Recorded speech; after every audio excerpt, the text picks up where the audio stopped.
Good morning, and wake up, wake up, wake up. Yes, it's your boy, Vincent.Gray, Mr. Snackable. I have your morning motivational snackable on today. So you might be asking yourself, all right, Vincent, what are motivational snackables? It's real simple. They're words of wisdom to help you win in life. That's it. Words of wisdom to help you win in life. And today I have some time-tested, field-tested, this is the best snackable ever. I'm giving you today. I'm giving you the best snackable ever today. All right, but before we get ready to leapfrog into our lesson, do me a favor. I want you to go to get your pen, your notebook. And for my students who like to roll and scroll, you can open up your note apps. It came free with your iPhone or your Android. This is my favorite snackable of all time. I know I say that a lot.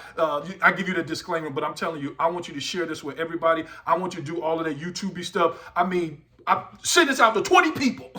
this is going to be a great one. All right, so here we go. So when I was growing up, I remember when I was in high school, me and a couple of friends of ours, we would go to the senior living facility and we would help out with the seniors. We would help out with the facility. We would pass out fruit and we would go and like minister to them. And I'll never forget one specific time. There was one gentleman, last name was Williams. His name was Mr. Williams. He was a blind gentleman. He was like 91 years old. Listen to me, 91 years old. And we were sitting down and we were just talking to him.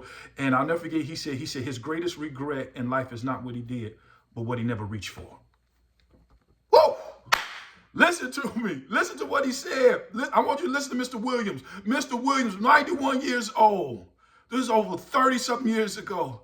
And he said that his greatest regret in life is not what he did, but what he never reached for. Listen to me. What was he trying to tell me? He said, this is what he was really saying. He said, I allowed my fear to hold my future hostage. Ooh, I allowed my fear to hold my future hostage. And I want to talk to somebody on today. I want to tell you, stop talking yourself out of what you're supposed to do. Come on, listen to me. Stop talking yourself out of what you're supposed to do. Don't allow your fear to hold your future hostage, and don't allow your insecurity to keep you from securing your future. Oh, all right, here we go. I have to tell you the story to bring all of this on. So there's a story about a gentleman who dreamed that he was in heaven. He dreamed that he was in heaven, and he met this angel, and this angel walked him around heaven, and then they went into heaven's library. He was like, heaven have a library, and they walked into the library, and it was millions and billions and trillions of empty shelves.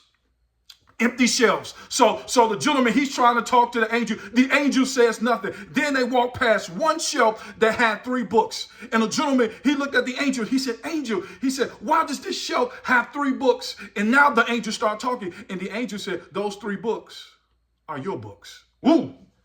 He said, what? He said, those 3 books are your books. He said, what do you mean by that? He said, these are the 3 things that you ask life for. Ooh.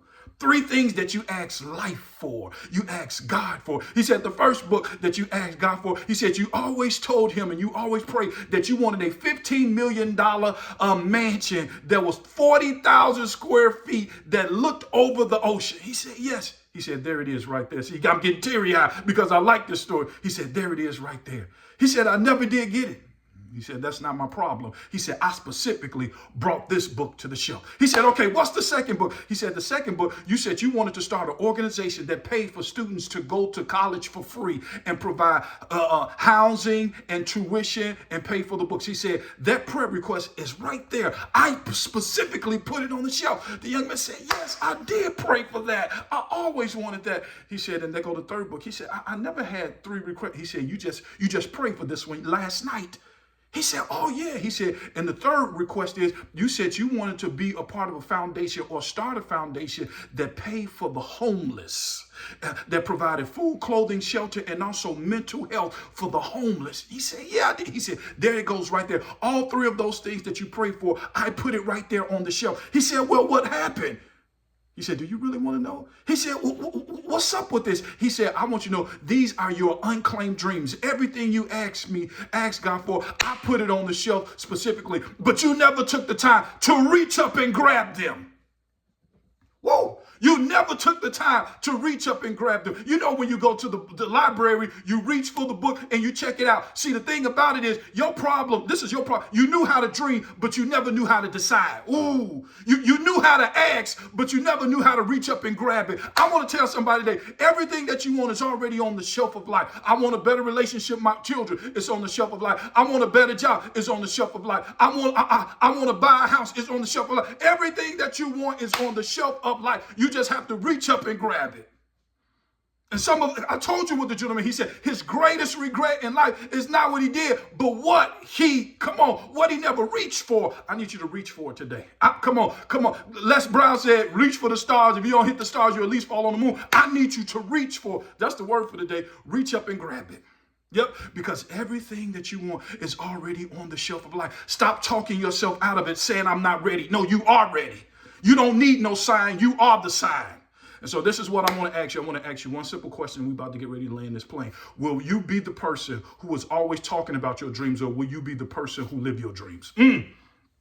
Will you be the person who's always talking about your dreams, or will you be the person who live your dreams? So this is what I need you to do, and I'm done. Every day, I need you to take one small act that bring you closer to your dreams so that you can live them out. That's all I have for you on today. And remember what my man said, Mr. Williams, he simply said one thing. He said his greatest regret was not what he did.